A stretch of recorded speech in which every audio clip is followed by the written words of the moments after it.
El doctor Ramiro Aguilar, un jurista de gran prestigio, es actualmente asambleísta en representación del movimiento político SUMEL. Estoy aquí en los estudios de la República.es. Doctor Aguilar, buenos días, ¿cómo está usted? Jorge, buenos días. Doctor, ¿cómo va el tema del Código Integral Penal? Parece que la polémica, que en un momento estaba muy intensa, como que ha bajado de tono y que nos hemos resignado a que la Asamblea apruebe lo que la mayoría apruebe. No, en absoluto. Mire, Jorge, lo que ocurre es que el Ecuador a veces piensa que está solo. El 4 de noviembre de este año, el Comité Especial de Naciones Unidas sobre Derechos de las Mujeres le mandó una comunicación al Ecuador diciéndole: a ver, cuénteme cómo es eso de que está haciendo usted de no permitir, de discriminar a las mujeres y permitirles solamente el aborto en casos de que sean discapaces mentales. El 4 de noviembre, a raíz de la discusión de la Asamblea. Estamos hablando de hace pocos días. Exactamente. Hace horas. Le ha preguntado formalmente al Estado ecuatoriano. Hay una gran activación social en varios sectores respecto a puntos específicos del código.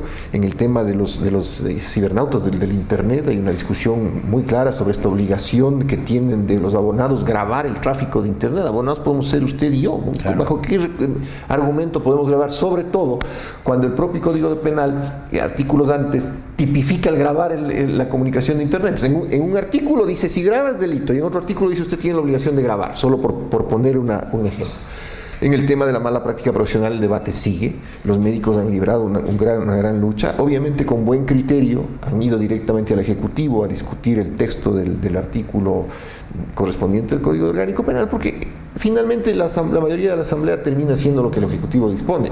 Entonces los médicos con buen criterio han trasladado la lucha. Entonces lo que yo veo respecto al Código Orgánico Integral Penal es que la presión se trasladó al Ejecutivo. Y me parece además justo porque fue el Ejecutivo el que le metió en el lío a la Asamblea. La Asamblea estaba llevando el Código Orgánico Integral Penal con sus propios tiempos. Vino el tema del GAFI, de la necesidad de que el procurador fuera a París a decir: señores, ya tenemos un Código Orgánico Penal que tipifique el lavado de activos. Quería llevarse a troche y moche una aprobación preliminar. Consiguió una aprobación preliminar de un código que es absolutamente malo. Jorge, está hasta mal redactado. Es decir, el Código Penal tiene que redactarse en futuro, porque depende de dos cosas. El poder punitivo del Estado actúa sobre usted o sobre mí solo si cualquiera de los dos, primero, si las conductas estuvieran tipificadas, primer supuesto. Claro. Y segundo, si cualquiera de los dos incurre en esa conducta. Entonces, solamente seremos sancionados, ¿sí?, en el momento en el que incurramos en esas conductas. Eso supone una redacción del código en futuro. Pues. Se han equivocado hasta en el tiempo verbal. En el tipo verbal. Entonces, aquí hay una alternativa que es clara.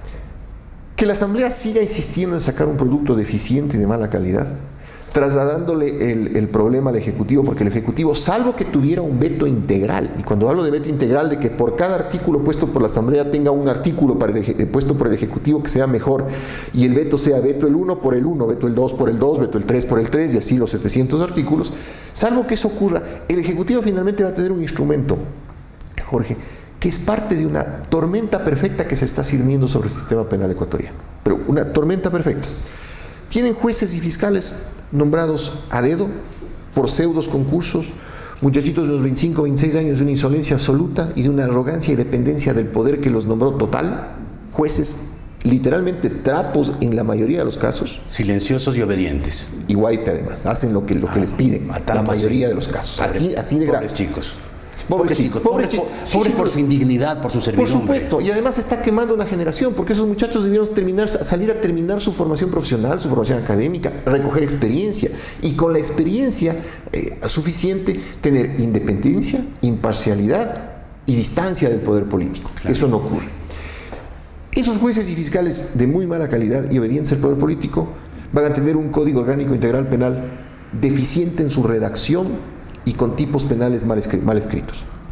Este Código Orgánico Integral Penal va a ser usado en términos de investigación del delito por una policía, por un servicio especial de investigaciones que está siendo creado en el Código Orgánico de Seguridad Ciudadana, que está por salir de la Asamblea. Más estructuras represivas. Y sobre todo más inoperancia, porque este sistema de investigación criminal no va a ser parte de la Policía Nacional, sino que vamos a jugar a ser los detectives. Vamos a llamar a un grupo de profesionales de tercer nivel, que se llaman médicos, ingenieros, que no pudieron en sus respectivas ramas, venga, juegue a ser policía. Y los ciudadanos, lejos de tener policías profesionales, lo que vamos a tener son estos muchachitos jugando ya no a ser jueces, sino a ser detectives, con el riesgo de que no se descubran los delitos, tercer frente. Y el cuarto frente es que usted ve en las calles una gran inseguridad, donde el delincuente va a aprovecharse de una policía permeable a la corrupción, porque estas personas que entrarán al servicio de investigación criminal, yo he sugerido que al menos pasen por la prueba del polígrafo, porque si no, ¿qué garantía tiene usted de que no sean narcotraficantes sembrados en la policía? Claro. Estos juecitos y fiscalitos de medio pelo, y que no todos son, pero la mayoría son, y un mal código orgánico. El sistema penal ecuatoriano se está yendo hasta la tormenta perfecta. Ahora, la tormenta perfecta que usted describe muy acertadamente, doctor, parecería que es parte de una serie de leyes punitivas, represivas, con lo que en el Ecuador ahora, no solamente de hecho, sino también de derecho, se está creando un Estado totalitario y absolutista. Mire, yo creo que hay tres componentes de lo que está pasando en política penal en el país. Primero, una absoluta improvisación. Es decir, la gente piensa que esto que pasó con el Código Penal, por ejemplo, de que el Gafi es tonto y que el Gafi se iba a comer el cuento de que nosotros ya teníamos el mejor Código Integral Penal de América porque el procurador y el fiscal se los llevaban a París, como que los representantes del Gafi son retrasados mentales. Por eso le dijeron, vea señor, traiga su cosita, pero usted sigue en la lista negra. Esta improvisación se suma a un desconocimiento de las áreas de seguridad de las que se está tratando. Por ejemplo, el Código de Seguridad Ciudadana lo está tratando el asambleísta Fernando Bustamante de la Comisión de Soberanía. ¿Es la mejor comisión para tratarlo? El código... Y habría que preguntar también si el señor Bustamante tiene, digamos, la que mejor... se ha vuelto silencioso y obediente. Sí, pero además hay que ver si tiene experiencia en el tema de seguridad. No la tiene, ¿verdad? Fue ministro del Interior y fue pésimo. Sí, pero además su vida académica y relacionada con la sociología, tiene otra orientación académica. Yo encargaría un código de seguridad ciudadana a quienes han sido policías, a quienes han manejado la seguridad de las ciudades y que han sido exitosos en ese manejo. Si usted fue exitoso en el manejo de la delincuencia de una ciudad, señor, venga, ayúdeme a redactar una norma. Pero si usted fue un buen profesor de sociología, de pronto no es el más calificado para hacerlo. Entonces, esta improvisación se suma al hecho de que el gobierno evidentemente quiere usar estos instrumentos en buena parte de los casos para criminalizar los actos que políticamente le son incómodos. ¿Qué le es incómodo? La protesta social. Y esto no lo he dicho yo. Naciones Unidas le dijo al Ecuador en el 2012, oiga, deje de usar la figura del terrorismo para perseguir a dirigentes populares. Y no tiene nada que ver en cómo esté redactado el tipo penal del terrorismo. Puede estar perfecto, puede estar copiado de la Declaración de Naciones Unidas contra el Terrorismo, copiado. Porque el mensaje de la ONU no fue, oiga, no tipifique o tipifique el delito. Dígale a su juez que el terrorismo es una cosa y la lucha social es otra. Claro. Entonces, en el tema de los medios, se promulgó una ley de comunicación absolutamente represiva, que ahora tiene este colofón con el hecho de que, como les faltó en la ley de comunicación el tema del Internet, ahora quieren regular el Internet vía Código Orgánico Integral Penal. ¿Pero por qué? Porque les es incómoda la discusión libre, democrática de los ciudadanos. Y obviamente, esto desde el punto de vista de los actores políticos. Y desde el punto de vista de los delitos como tal, los comunes y corrientes, salvo el tema del femicidio, que a mí me parece un aporte importante de este Código Orgánico Integral Penal, el resto son realmente improvisaciones medio simples. Verbigracia el tema del sicariato. El sicariato, que era homicidio por precio desde el principio de los tiempos, y que era calificado como asesinato y condenado como tal quien lo hacía, ahora ya no es parte del asesinato, del homicidio por precio, pero crearon una forma especial que es el sicariato. Si usted compara las penas, son las mismas. Doctor, bueno, primero empiezo aclarando. Yo dije que el doctor Bustamante fue un pésimo ministro del Interior, porque recuerdo que él fue quien dijo que en el Ecuador no había un problema de inseguridad, sino de percepción. Percepción de inseguridad, con lo cual este gobierno le hizo perder al país 1 año y medio en la lucha contra la delincuencia, que en esa época floreció como nunca antes. Voy a lo siguiente, doctor, al tema político. ¿Hay alguna posibilidad de que en la Asamblea, después del intento de liberación que tuvieron unas pocas asambleístas mujeres en el tema del aborto, haya disidencias que permitan que no haya esta dictadura del número? En toda democracia hay una dictadura del número, pero en una democracia auténtica pues se respetan las minorías y no se las insulta, ofende y persigue. ¿Hay alguna posibilidad de que todas estas leyes no se aprueben, no sean revisadas en función de disidencias en el bloque de mayoría? No, yo no encuentro la posibilidad de que hayan disidencias en el bloque de gobierno en términos de que se separen del bloque. Creo que es evidente una posición discursiva distinta, y eso se evidenció ayer incluso. Ayer se discutía en las reformas al Código de la Niñez y Adolescencia, y usted oyó discursos terribles, furibundos, muchos de ellos con razón. Por eso yo les sentía más cercanos a los disidentes del gobierno hacia posiciones nuestras que se habrán sentido el resto del bloque de gobierno con ellos.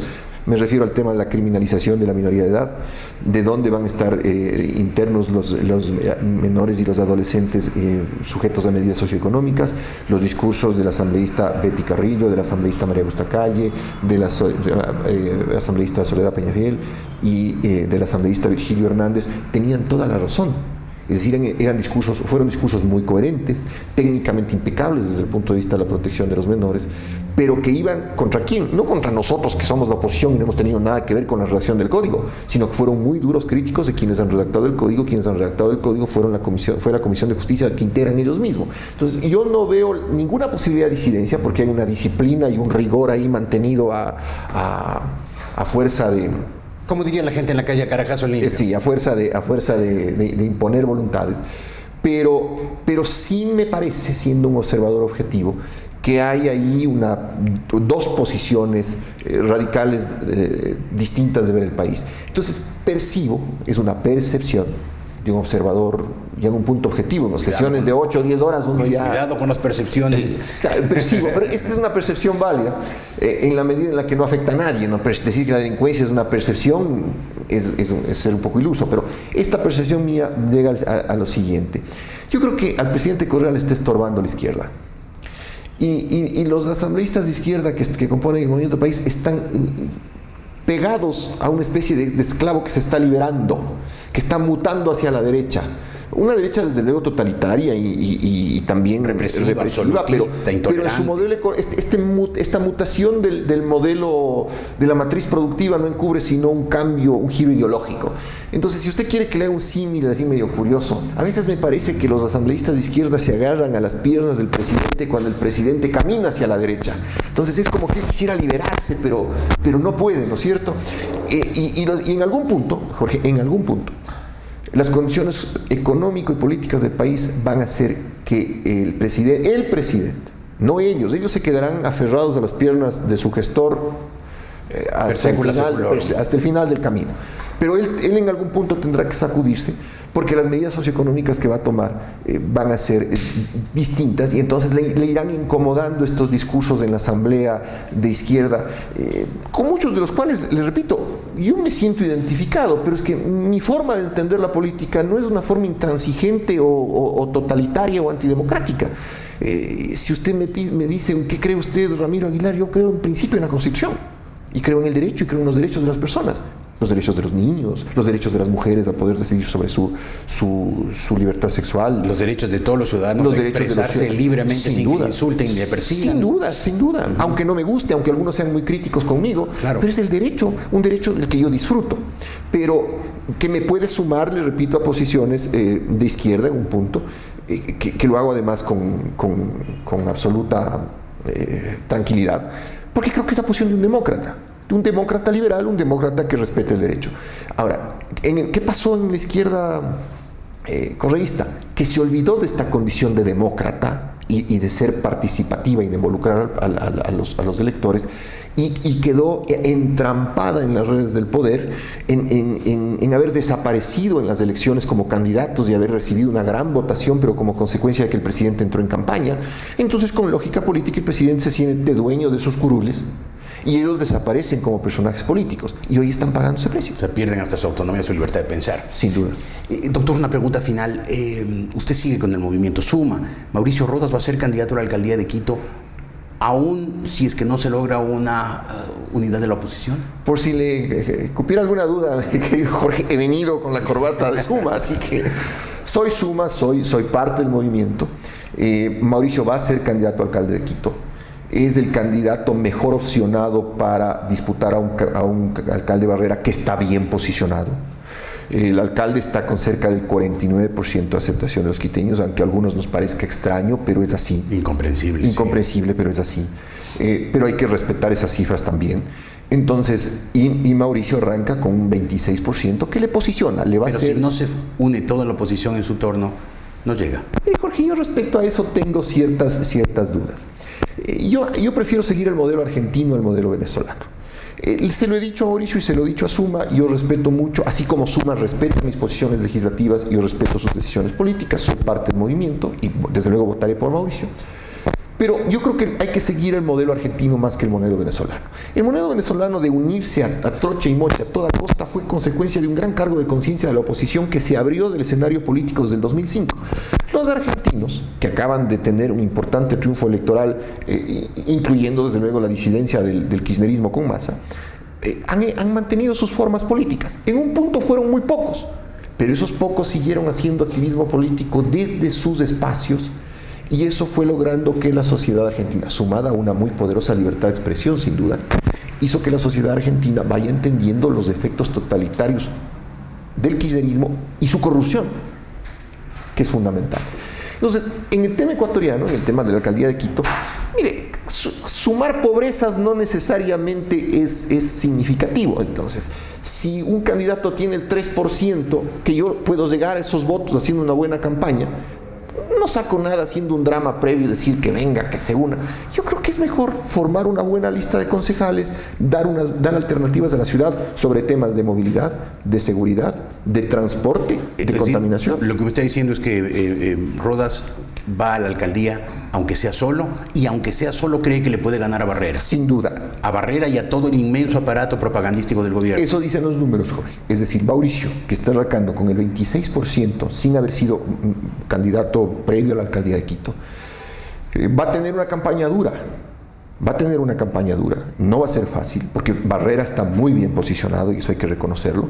Pero creo que los quiteños debemos empezar a abrir los ojos. Entonces decir, a ver, señor Barrera, usted me ofreció el metro cuando empezó su campaña, ¿no es cierto? De metro tengo 3 cabinas y creo que un metro literal de profundidad en el hueco. Pero Quito tiene problemas de movilidad que usted no ha solucionado. Que se han agravado. Que se han agravado. Por ejemplo, esta ciclovía que lo que hizo fue ponerse medias vías en una ciudad que cuando llueve no hay una bicicleta. Tiene problemas de movilidad. La gente tiene que moverse y no hay transporte público y el transporte público está saturado. Tiene problemas de seguridad. Tiene problemas de contaminación. Tiene problemas de desarrollo urbano. La ciudad está creciendo, pero no hay un crecimiento urbanístico ordenado. Problemas todos los cuales se han agravado durante el periodo del señor Barrera. Correcto. Y a mí, al final de cuentas, como ciudadano, no me interesa si el alcalde es comunista o no es comunista. A mí me interesa que sea un buen administrador, que no me mate con impuestos y que finalmente la plata de mis impuestos no termine sino en pagar por una concha acústica como obra artística $160,000 y no como una obra de ingeniería que podría pagar 15,000. Entonces, ese tipo de cosas hay que decirle claro y frontalmente al quiteño. ¿Usted le gusta esta alcaldía o quiere una ciudad mejor? Si quiere una ciudad mejor, Mauricio Rodas es una estupenda opción, con o sin unidad. Él, con sus propuestas, es una buena opción. Sumar pobrezas, mi querido Jorge, no siempre significa terminar siendo una persona exitosa. Muy bien, doctor Ramiro Aguilar, gracias por haber estado hoy aquí en los estudios de La República.es. El asambleísta del movimiento Suma, Ramiro Aguilar.